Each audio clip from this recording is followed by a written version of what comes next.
Welcome back. Hey, listen. Hopefully you saw that spot for my book, The Ghetto Survival Guide for Blacks and Latinos. Hopefully you're feeling what I'm saying. And if you're not, that's okay too. I mean, that's the way the world works. We don't have to always agree, or we can agree to disagree. That's how grown folk discuss things. Okay? So if you got a video camera and you want to go ahead and say something against what I'm saying, or, counterpoint me, that's cool too. I'm always open for that. Alright, on. Let's get into what I like to call black media gone wrong. Okay, and what I mean by that is everything. Media to me encompasses everything. It encompasses music. It encompasses movies. It encompasses television, print, all that good stuff. I submit to media because I have a book. I do these YouTube clips and post them on my site. So therefore, I am responsible for the media that I put out, regardless to what's going on. I mean, if YouTube decides that due to what I'm saying, they're not going to host my video, either I host it on my own server and make it available, or I move on, or I accept what they're telling me. Okay? More than likely, if you feel the message that you're giving is important, you will find a way to get that message out to the masses. Why am I rambling on about this? I'm going to tell you why. Because this whole Tyler Perry, Spike Lee thing has gotten insane. Again, just like with the Obama-Osama drama, I'm not going to go over the stuff that you have seen online, on the news, in the newspapers and magazines. That's all available to you, and it makes no sense to go over it. What I'm going to do is I'm going to bring my viewpoint of this whole situation. First off, not a hater. Anybody that does well, especially a person of color in today's society, kudos. I salute you, sir. You have done a great job. You have overcome obstacles that are constantly thrown in your way, and you have risen above them. Okay? At times, sometimes to get from point A to point B, sometimes we have to work with the machine. And I'm going to be honest with you. That is what I thought Tyler Perry was doing. Okay? About 10 years ago, all the women in the building, Madea! At the Beacon Theater every week, new play. Madea, that is the person that's that real talk. Okay. Let me tell you something. Good Times was a good show for its time period. The reason being was, as African Americans, we were not portrayed on TV almost at all. Okay, so Good Times I'm not going to hate on. However, after a while, it started to sit on you. Like, where they go with this? People really don't live like this, or people really don't want to live like this. However, this was the point of reference that America got to be treated to. This is what America basically saw us as being. They saw us as JJ. They saw us as Bookman. They saw us as Walona. This is how they viewed us. And to a certain extent, you can't blame them, because we made this happen. So on one token, we have pride because now we are being represented. I mean, damn, we do buy the products that they sell during commercial breaks, and we buy TVs. So it's only fair that we should be represented as a demographic that watches TV. Okay. Fast forward, moving it on. Okay. Through the years, we had different shows that portrayed black families or black situations.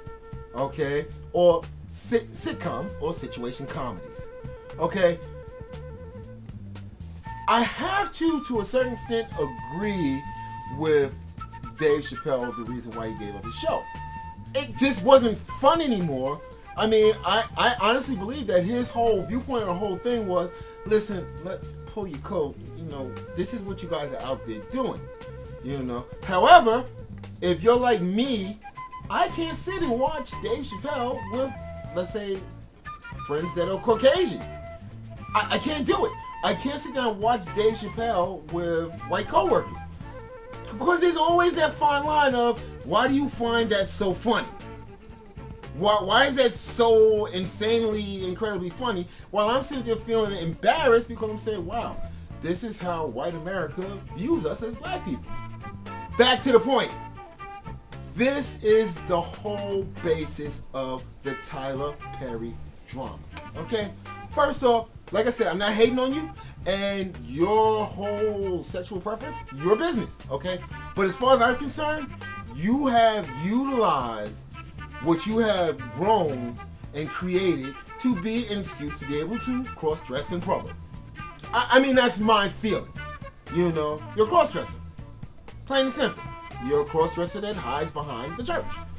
Plain and simple. That's my viewpoint. That's how I view you. But I don't have a problem with that. Your sexual preference, again, is your sexual preference. Or your sexuality, sensuality, whatever the word is. However, okay, when you make shows and you make movies that all I can think of is, here we go with Good Times again, I'm kind of lost. I'm kind of, well, what Spike said a couple of years ago kind of holds true. You haven't changed your game. Okay? You still hide behind plot lines that are so archaic and do not help us as a community. Like I said in the beginning, sometimes you have to sell your soul to the devil to get to where you need to be. However, when you get there, it's time to put a positive spin on top of things. Okay? The drama of women in and out of bad relationships is it happens. It's life.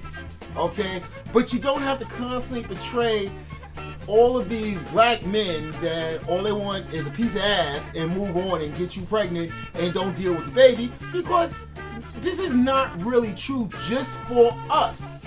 Okay? Family court right down the block from me. Whole lot of white people outside crying, screaming, yelling, and hollering. Okay? This is not something that is just unique to us. Okay? But yet and still, even though you're not coming out saying this is unique to us, this is what you are portraying as a black family or a black community. This is not right. You know, not every black family has a son that's a drug dealer. Not every black family has 15 kids with 15 different fathers.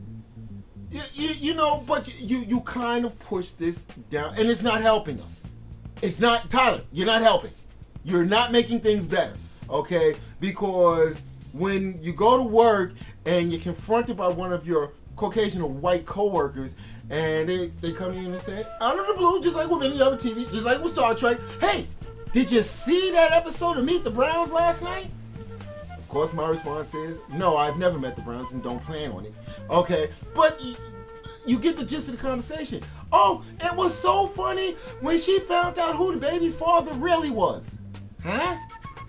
Why would that be funny? Okay, again, because, and you can't get mad at the person because they're going to fall back on, well, why are you getting angry?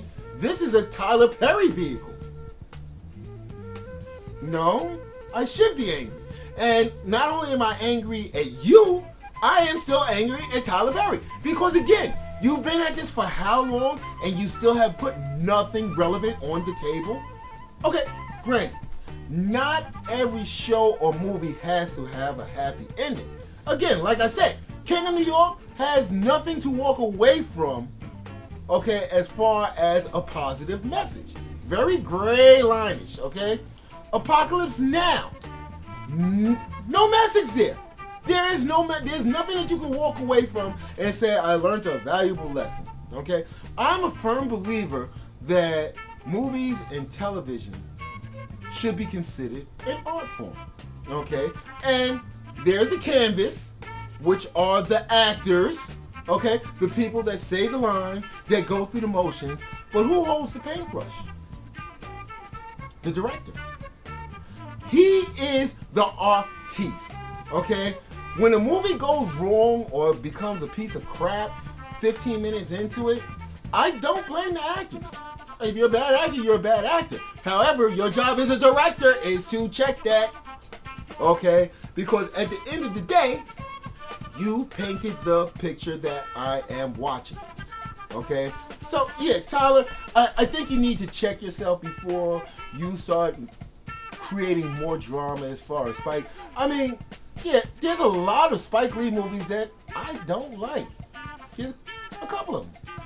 However, Spike actually brings something as far as the black experience is concerned to the table. Okay, he brings the relationship side of it to the table. Okay, the angst that we feel being black in America, he brings that to the table. Tyler, I haven't heard of anything that you've created where you bring these subjects to the table. I mean, have you made a More Better Blues?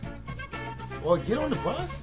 I mean, even School Days, it's not the best movie, but it brings something to the table that is reality. And again, name of the show, Real Talk the Show. Alright, so I'm not one to sign off on just any movie. I mean, I didn't run out to go see Soul Plane. Why? Why would I do that? I very rarely watch BET. I probably have seen maybe a grand total of 5 episodes of 106 in Park, or whatever the hell the show is called. Because these shows, these things that you know what, I'm going to have to admit, I've been peeping at The Game. That's kind of hot. The Game is kind of hot, okay? Everything else, garbage, okay? You know, the people that greenlight these projects, the people that produce these projects, the people that direct these projects, the people that choose to act in these projects, I want to tell you something. You have to look at the whole picture, okay?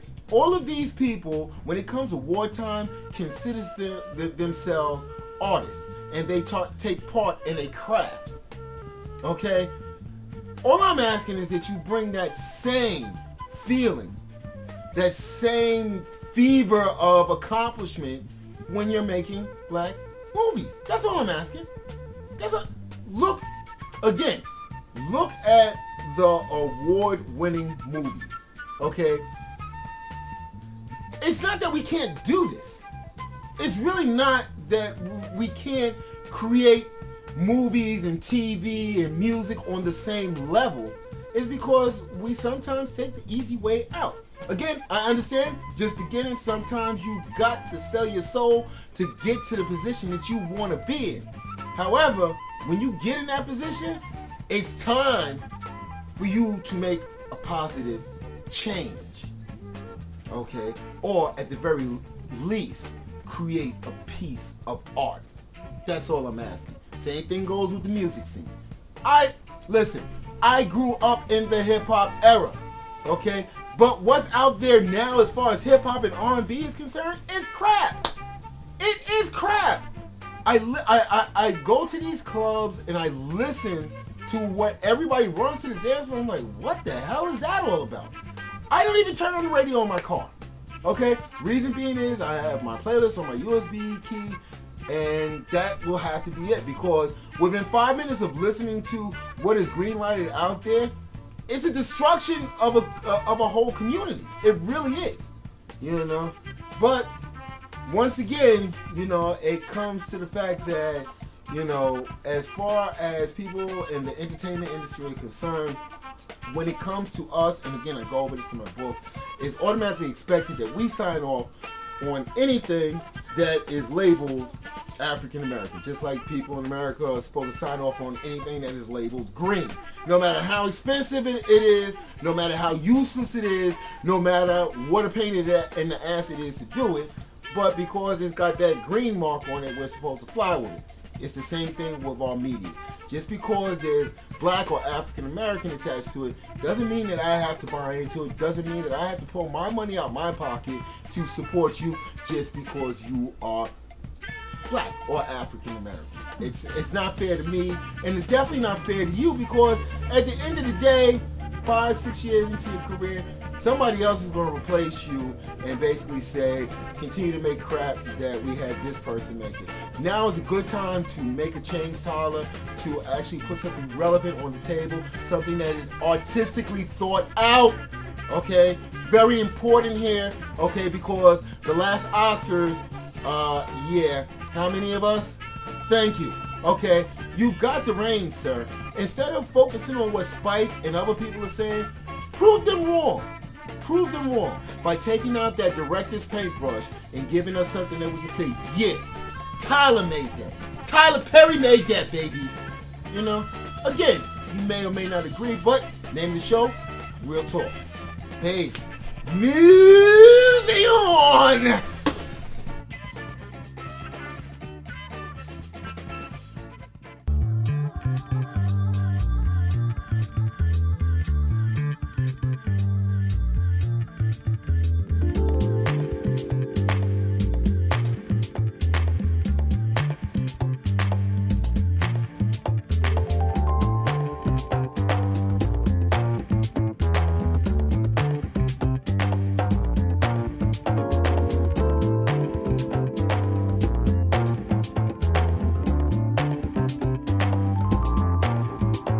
Hello? Hello?